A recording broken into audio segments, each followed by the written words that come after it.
How's it going, guys? Welcome back to Blake Check. If you're new to the channel, my name is Blake. And I'm Jessica. It's nice to meet you. Today you join us in the cabin of my wife's Model 3 long-range rear-wheel drive. That's really hard to say. And in a moment, we will actually spec out our new VW ID.4 order. If you've been following the channel for a little while, you'll know that we recently ordered a VW ID.4 back in November of last year. We were expecting to take delivery of that all-new electric SUV about a month ago, but we recently decided to cancel that order. If you want to learn more about why we decided to cancel that previous order, I'll have a video linked in the description below for you to check out. But long story short, we were hoping to get a federal tax credit on that car, and recent changes to the federal EV tax credit guidelines made it so our previous order probably wouldn't qualify. But since the 2023 model year ID.4 is assembled in Chattenooga, Tennessee, we figured we might have a good chance of becoming eligible again simply by placing a new order. Now, babe, do you mind reminding the folks watching why you like the ID.4? Yeah, so I knew I really wanted an affordable electric SUV, and the ID.4 really stood out to me as a great option. I really like the styling of it. The simple design is really my taste, more so than the Kia EV6 or the Hyundai Ioniq 5. And so I thought the styling looked great, and it was an affordable option, especially with the tax credit. So I thought, why not? Let's go for it. Yeah, I think I agree with you for the most part. Oh, and to recap, when we learned that it would take a little while for your ID.4 to be built, that's when we decided to buy this second Model 3. And some of you might be wondering, well, why don't you just keep that? And honestly, we thought about it. It's not entirely off the table. But the main reason we're still considering trading this in is that we both kind of just like a little variety in the garage, and we sort of miss having an SUV, just something that you can throw the dogs into and easily lift a baby in and out of whenever that becomes a thing, and just not worry too much about a mess in. But anyways, now that we're settled on the ID.4, let's talk about specs. When we ordered our previous ID.4, there were only two options, so it was super easy. There was the Pro and the Pro S. The Pro S being like the fancier of the two, with the leatherette seats, the panoramic glass roof. It had a slightly larger center touchscreen at 12 inches versus 10. It had bigger wheels at 20 inches versus 19 inches on the Pro, and it had a really cool LED headlight and light bar setup that I really liked, and some other little things. Both had the same size battery pack at 82 kilowatt hours, and you could option all-wheel drive for either, except the Pro actually had a slightly higher range estimate at 275 miles, I'm assuming because of the efficiency and the weight savings from having slightly smaller wheels and the lack of the glass roof in the Pro. But now there are 8 different options, so let's take a look at all those. So it's kind of confusing how they did this. There is a new smaller battery pack option, I think a 62 kilowatt hour battery pack as opposed to the previous 82 kilowatt hour battery pack that came on the Pro and the Pro S. So it looks like just basing this on just some quick maths, since the 82 kilowatt hour battery pack was getting like 275 miles of range, I'm thinking that the smaller battery pack is going to get something like 200 to 210. Don't quote me on that though. But now with the introduction of that newer, smaller battery pack, there's this new option called the ID.4 Standard. So this is now the cheapest ID.4 that you can buy, starting at $37,495 before the destination fee. Yeah, that seems like a really good option for anyone who is looking for the cheapest way to go. I would consider it, but I think I'd be comfortable with just a little bit more range to kind of help with my range anxiety. So sure, I think I'd want to go for the Pro. Okay, well, let's take a look at the Pro. The Pro is like the next step up. It starts at $42,495. You get the bigger battery pack. I'm thinking that the word Pro just refers to the larger battery pack. And we'll talk more about that in a little bit as we talk about more of the other trims. But yeah, it's just the standard essentially, with sort of like the cheaper, I don't know about cheaper, just like the more economic interior options and stuff. Like the 19-inch alloy wheels, and just the LED headlights and taillights, just your basic interior features. So it has that same stuff. You'll see that the interior features are essentially the same here, but it just has a larger battery pack. So that is the only difference between the ID.4 Standard and the ID.4 Pro. When we move over to the ID.4 all-wheel drive Pro, that's pretty self-explanatory. It's everything that was over here, except now it has all-wheel drive. So then you're jumping up another $4,000 if you're looking at that. Just to recap, this is basically the car that we ordered before, just this ID.4 Pro. So just like the basic interior, but the slightly larger battery pack, because that was the only battery pack option that was available at the time.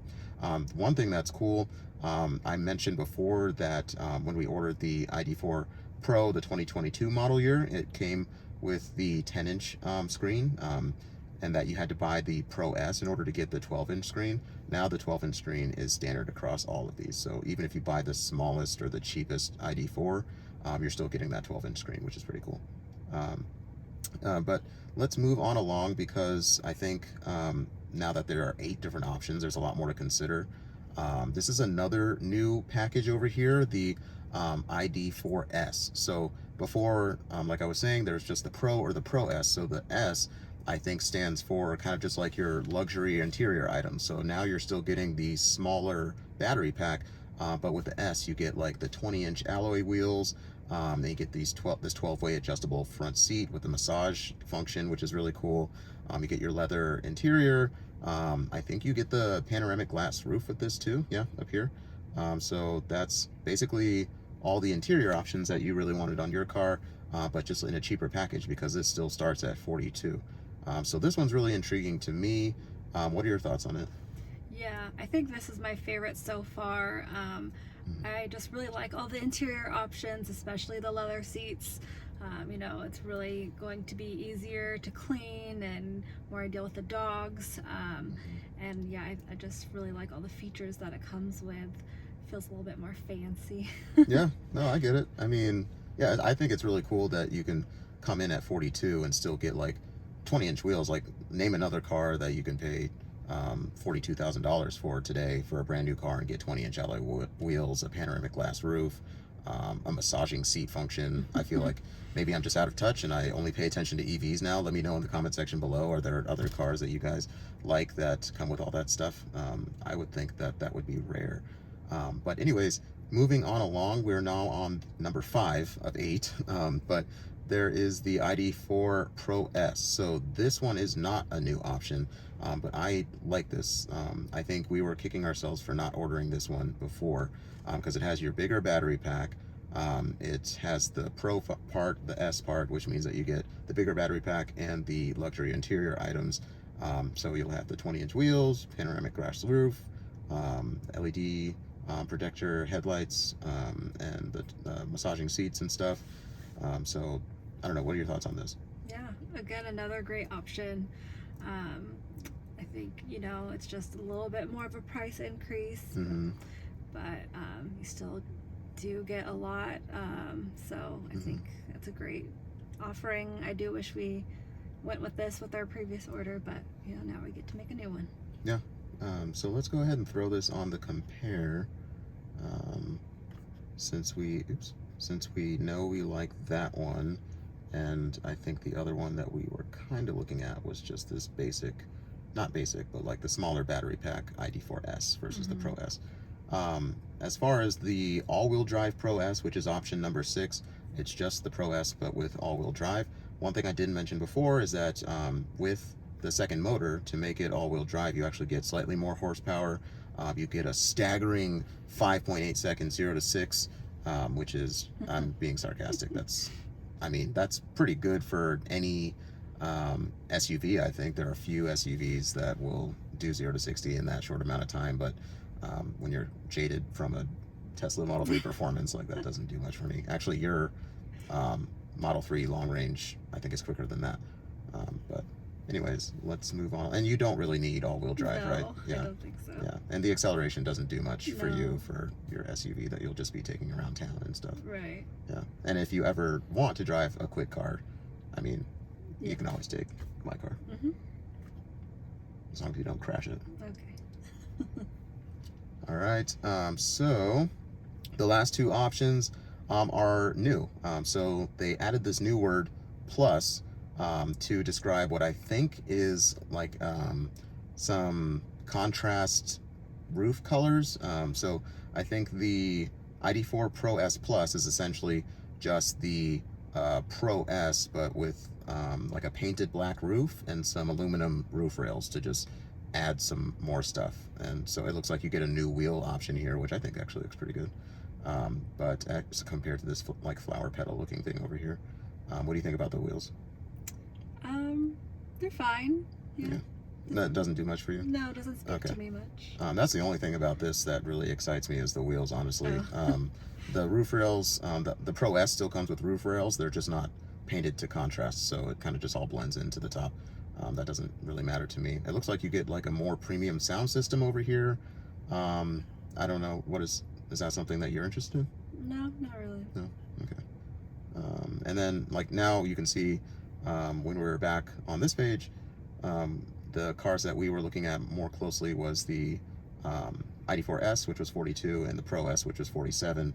Now we're starting to get up into like $50,000 territory, which is kind of where I draw the line, to be honest with you. I'm looking for a car to do a lot more at this price range. I'm not looking for more like features and just like I don't want paint or something to get me up to $50,000. I don't want like just a slightly different wheel option to like get over $50,000. It has to do something special for me. Otherwise, I'm buying a Tesla. Yeah, none of the features really make it worth the extra to me. Yeah, and then this is self-explanatory. This is just the Pro S Plus, but with all-wheel drive. So now that we have our two cars that I think we are considering the most, the ID.4 S and the ID.4 Pro S, let's go ahead and tap compare to take a closer look. So the price difference between the two is $5,000, and it looks like essentially what you're paying for with that $5,000 is just the slightly larger battery pack. So that's really what it comes down to is $5,000 worth it to get that extra 75 miles of range? And I mean, that I think so. Like in the best case, it's just reducing your range anxiety. Like worst case scenario, it's the difference between, you know, getting to your destination and getting stranded like right outside of town or something, or right next to a charging station. Right.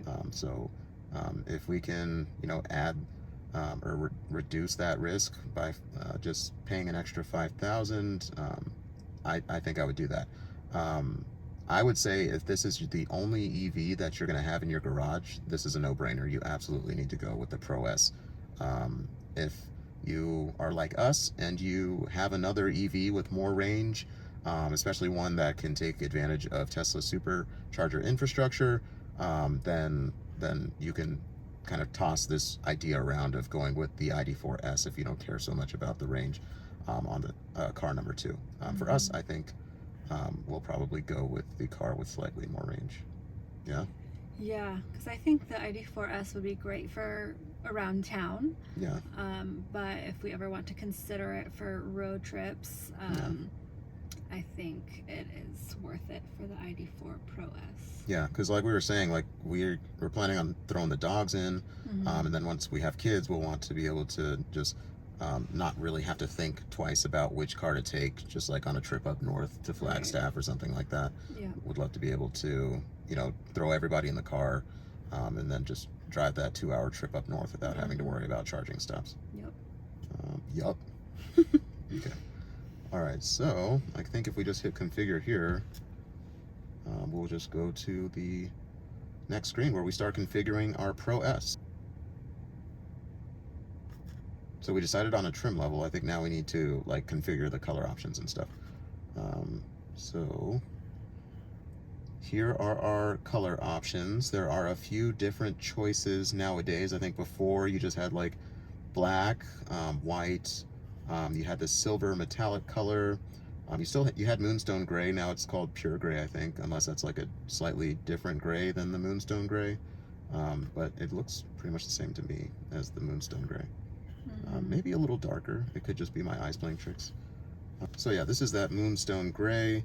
Or no, this is the pure gray, which I don't know. It is different. It does look like a little different.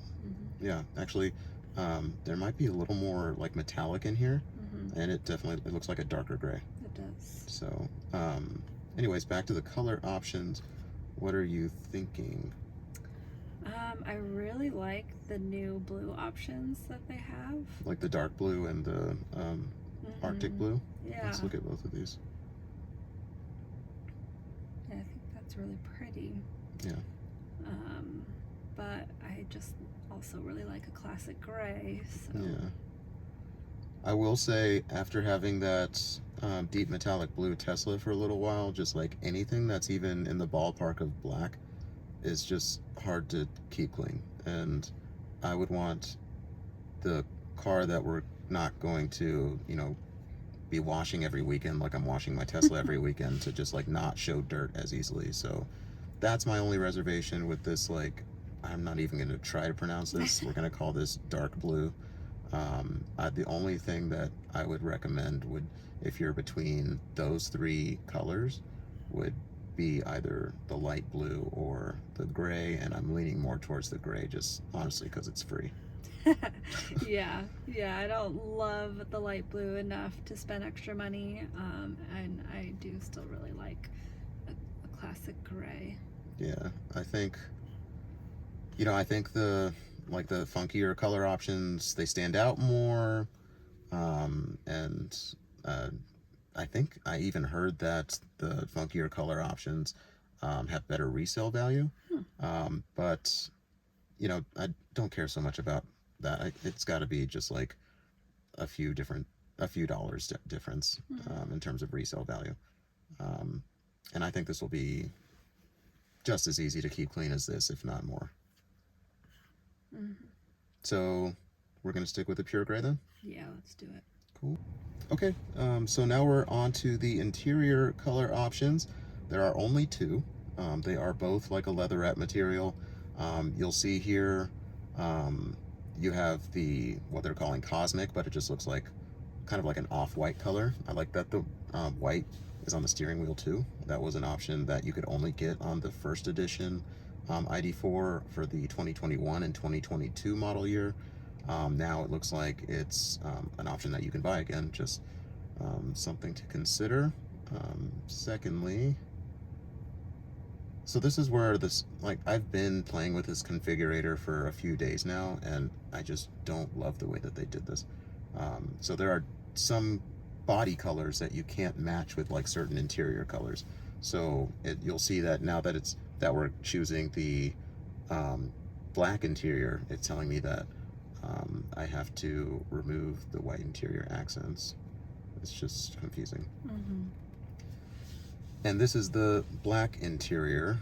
It looks like the actual seat, like where most of your body will be, is on a black surface, which is good for just kind of making the car be more resistant. It's not going to show like scuff marks and dirt as well. But then you still have like some lighter interior accents here on the door and on the side of the seats. What do you think about that? Yeah, I'm leaning towards this option, especially knowing we have two dogs with black fur. I like how we could keep this one cleaner looking. Yeah, here's a better angle. Looks like either way you get like this aluminum trim here, and then it looks like the lighter accent color is going to be on the dash and on the center armrest, and then on the door frame up here too. But yeah, that's a pretty handsome, I would say, combination. Just like the dark gray on the outside and then the black and gray on the inside.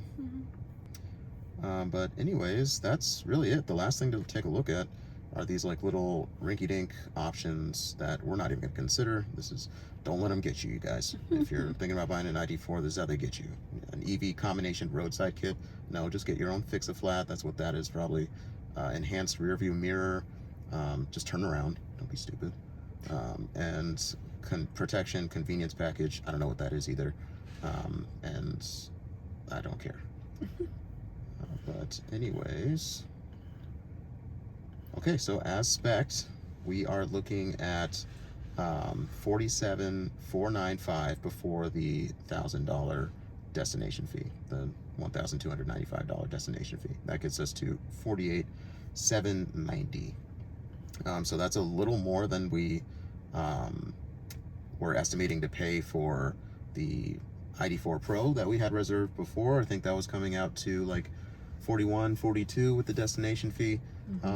But now that we have this like second go around, and you're getting a lot more of the interior, like luxury interior items that you wanted from before, I don't mind making this jump. An extra $6,000 in my mind is kind of worth it in this case, if you're getting what you want. Yep, and then we can consider the tax credit on top of that. Yep, and this is before the tax credit. The tax credit does not come off of your purchase price. That's just kind of for you to do your own personal math. So you have to factor your net cost, but you are still going to be financing this amount minus whatever money you put down or your trade-in or whatever. This is still the price you pay. The tax credit is just what it sounds like. It's a tax credit when you pay your taxes the next year. But yeah, that's it. The next screen is for us to go ahead and reserve our ID4, put in our payment info. So I think this is where we're gonna leave you guys. Thanks for tuning into this video. If you liked what you saw, hit the like button and subscribe to the channel to keep up with us as we continue to wait for our electric SUV, the Volkswagen ID4. But that's all we got for you. Do you want to do the honors? This has been Blake Check, and that's a wrap.